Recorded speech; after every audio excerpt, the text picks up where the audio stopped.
Vamos trazer então Isabel Mega aqui para a gente conversar sobre esse assunto. Isabel, muito bom dia para você, muito bem-vinda, minha amiga. Conta pra gente em que pé que fica, então, essa concessão da prisão domiciliar de Augusto Heleno, de que forma que isso difere tanto dos pedidos que têm sido apresentados pela defesa de Jair Bolsonaro. Bem-vinda. Oi, Clarissa. Bom dia para você, obrigada. Bom dia para quem está do outro lado da tela, firme e forte com a gente aqui no plantão de Natal. Tem diferenças, né, Clarissa? Você vinha apontando um pouco desse cenário e reforçando aqui um pouco disso, porque o ministro Alexandre de Moraes, ele faz questão de frisar, claro que ele não traça nenhum comparativo entre a situação de Bolsonaro e Augusto Heleno, mas ele faz questão de frisar que no caso de Heleno não tem nenhum tipo de risco de fuga. Isso aparece no seguinte parágrafo que eu vou ler aqui rapidinho para quem está acompanhando a gente. É justamente quando ele justifica a questão da prisão domiciliar para o Heleno. Ele fala assim, a adoção de prisão domiciliar humanitária mostra-se razoável, adequada e proporcional, sobretudo porque, além dos graves problemas de saúde e da idade avançada, não há e jamais houve até o presente momento qualquer risco de fuga causado pelo comportamento do general Augusto Heleno. Isso está escrito na decisão do ministro Alexandre de Moraes. Então, não tem como não traçar um paralelo em relação ao que o próprio ministro Alexandre de Moraes apontou no último despacho dele sobre o caso do ex-presidente Jair Bolsonaro. Lá na decisão da última sexta-feira, o ministro Alexandre de Moraes, ele tece até uma certa cronologia do que ele tem como mapeamento do risco de fuga de Jair Bolsonaro. Ele cita aquele pedido de asilo que estava preparado para a Argentina, direcionado ao presidente Javier Milei.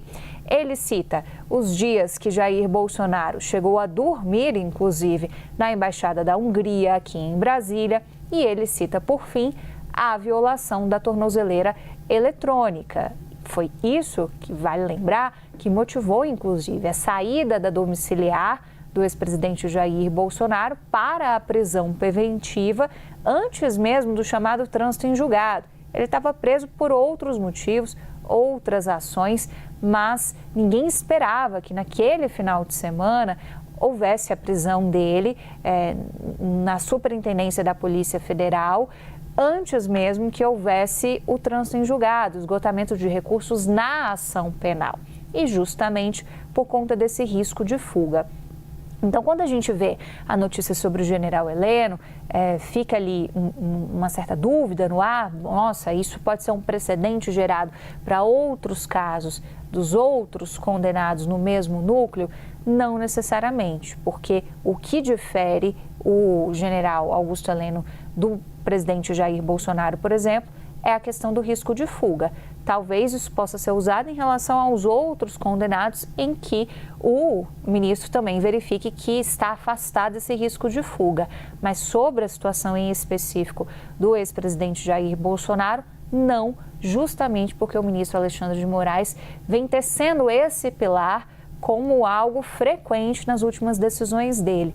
Que é outro pilar que também tem sido frequente, a questão do atendimento médico que é prestado a Jair Bolsonaro na prisão na Superintendência da Polícia Federal.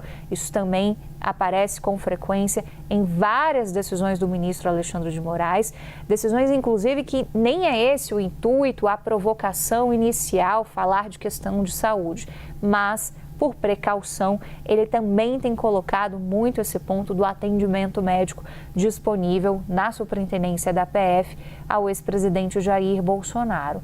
Então, para efeitos ali de precedente sobre o caso Bolsonaro em si, é importante a gente pensar que são situações diferentes, apesar dos dois terem idade avançada e apesar das questões de saúde. O próprio ministro Alexandre de Moraes, nessa decisão do general Augusto Heleno, ele cita o caso de outro ex-presidente, Fernando Collor de Mello, diagnosticado com Parkinson, também uma idade avançada, e aí sim ele vê um certo paralelo. Mas com o ex-presidente Jair Bolsonaro, isso está, neste momento, afastado.